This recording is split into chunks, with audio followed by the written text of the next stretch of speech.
We just got some crazy official news about the Avengers Doomsday trailer, plus some major leaks about the story of the movie. Let's talk about it all. And we got to start off with the fact that, yes, the first trailer for Avengers Doomsday has been officially listed on Korea's media rating board, which, if you don't know what this means, pretty much whenever a movie or a trailer comes out, people have to watch it, give it a rating like it's appropriate for audiences watching PG movies, PG-13 or R. And when Korea officially rates their movies, they publicly post it on this rating board website. And shout out to one of my viewers, actually, Sungmin Lee, who is from Korea. He emailed me about this first. Now, there's a few interesting things on this rating board website, though, because first of all, yes, you can see that the running time is 1 minute and 25 seconds. So as we all thought, this is going to be more of a teaser than a full-on trailer, because yes, the movie's still a full year away. And honestly, I kind of prefer shorter trailers anyways. Like, show me the first look at Doom, give me a little bit of a vibe of what the movie's going to be like. I don't need to see anything else. I don't need to see any preview of like the fight scenes or any of that. I want to go in as blind as possible. Now, what else is interesting on this listing is that under the cast here, you can see that it lists Robert Downey Jr. Obviously, we knew he was going to be in it. The leaks a couple weeks ago said that we were going to get our first look at Doom, the mask, the costume, all that stuff. But it also says that Pedro Pascal is listed as the cast. Now, it doesn't say anybody else here. Now, if this is just a teaser, it is likely that it's probably going to focus mostly on Doom himself.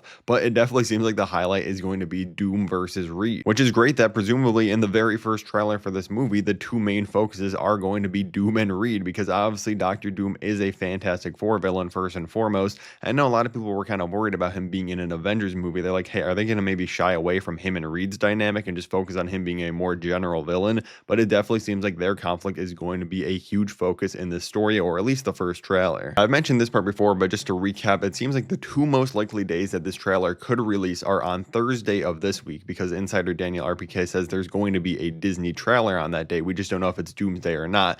But if you go look at the history of when Marvel movies got their ratings from the Korea rating board, it normally is about 2 days ahead of when the trailer releases to the public. So Thursday would definitely line up with that. And if it's not on Thursday, I think it's very likely that it will be out on Tuesday or Wednesday of next week, because we know it's going to be attached to Avatar Fire and Ash that comes out next Friday. I think they're going to want to get it online so people can talk about it and not have like cam rips of it from theaters. Now let's transition into some new leaks about the story of the movie. As always, take these with a grain of salt, but the Cosmic Circus is pretty reliable in the past and their things seem to be pretty spot on. And in this first one, they say that most of the cameos in the upcoming Avengers films will actually play a major part in the story, and that they will show the effects of the incursions that are happening in the MCU in their own universes. So like the Fox characters, for example, we're going to see their universe literally like being torn apart, or maybe like different things happening in there that aren't supposed to be happening. The same thing is probably true for like Tobey Maguire's Spider-Man, and like he's leaked to be in the movie, and likely we're going to see his main universe. Maybe he's living life with Mary Jane or something,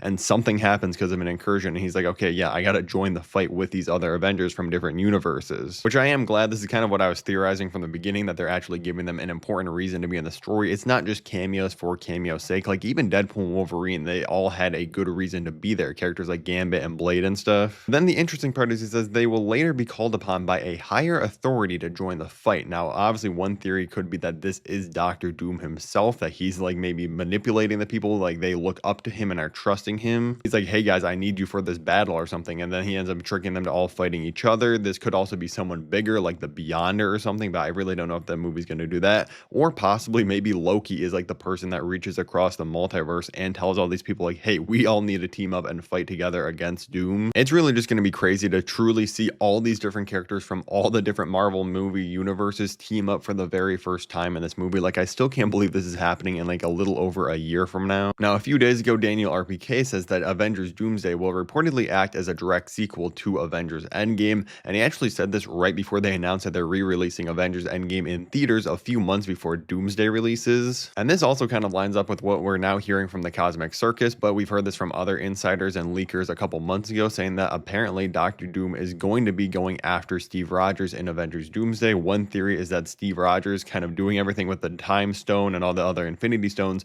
putting them back in their place, kind of started causing these incursions, which timeline-wise wouldn't exactly line up, but it definitely seems like if Marvel is taking this route of making Doomsday a direct sequel to Endgame, they're kind of like, okay, we accept that the multiverse saga was a mess. We're kind of just going to jump over a lot of that, which I honestly can't blame them for doing, not even just because the multiversal saga wasn't that great, also because they spent a couple years of the multiverse saga building up Kang as the main villain, which obviously ended up leading to nothing now that they've replaced him with Dr. Doom. So they kind of don't really have a choice. Like there wasn't any build up anyways. Might as well just make this directly tied into the events of Endgame with Robert Downey Jr. as Tony Stark and Victor Von Doom, and having Steve Rogers play a huge role in this film. Maybe we see Pedro being the one that figures out what Doom's doing and how he's trying to track down Steve Rogers or something, and that's how he gets intertwined into this story. And I mean intertwined farther than him having his son, obviously, because we do know Doctor Doom does have Franklin Richards captive now. He also says that Yelena will reportedly be in a precarious situation in Avengers Doomsday that will force Bob to bring out Sentry, which I'm honestly very happy. It seems like, yes, he is going to unleash Sentry in this movie. We all knew that this is one of the most powerful characters in the Marvel Universe right now, and if they want a chance at beating Doom, he's going to have to be able to learn to control the actual Sentry powers and not let the Void take over. But I made a theory video like months ago where I was talking about the fact that I think Doctor Doom is going to manipulate Sentry into joining his side, and we're going to get some of the bigger villains in the MCU kind of working with Doctor Doom. So it's not just like Doom versus every single Marvel hero that's ever existed. Honestly, this could be a brilliant move from Doom. Like, he goes and puts Yelena in some dangerous situation, takes her hostage or something too, just like he did with Franklin Richards. He knows that's going to bring out the Void side of Sentry, and then he's like, oh yeah, now that you're in the Void mode, Sentry's easily manipulated, and starts working with Doom. Obviously, there'd have to be a little bit more nuance that goes into that, but I feel like the general idea I could definitely see happening. And honestly, we're gonna need a lot of stuff like this, like Doom playing mind games and stuff with the Thunderbolts, because obviously their powers besides Sentry are incredibly weak compared to pretty much every other hero we're going to see in this movie with the main Avengers and the X-Men and everything,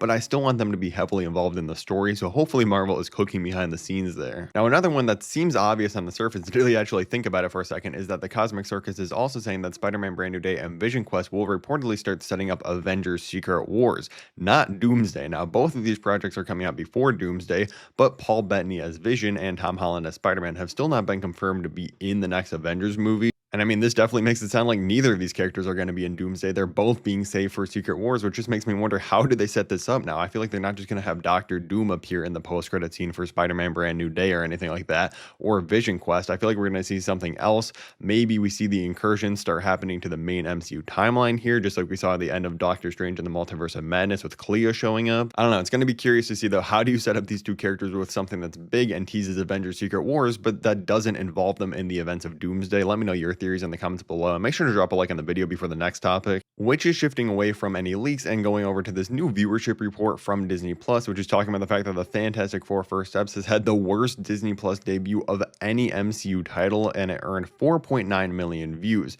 For comparison, you can see the numbers. Captain America Brave New World and Ant-Man and the Wasp Quantumania had over 6 million views. Thunderbolts and the Marvels had over 5 million views. But the key thing to remember here is that the Fantastic Four First Steps made more money at the box office than any of those other films. It sounds bad on its own, like people aren't interested in this movie, but again, its numbers aren't that much lower, and more people saw it in the theater, so it makes sense that once it came out on Disney Plus, not that many people were rushing out to watch it, because more people had already seen the film, compared to like Brave New World and Thunderbolts that both brought in like under $450 million.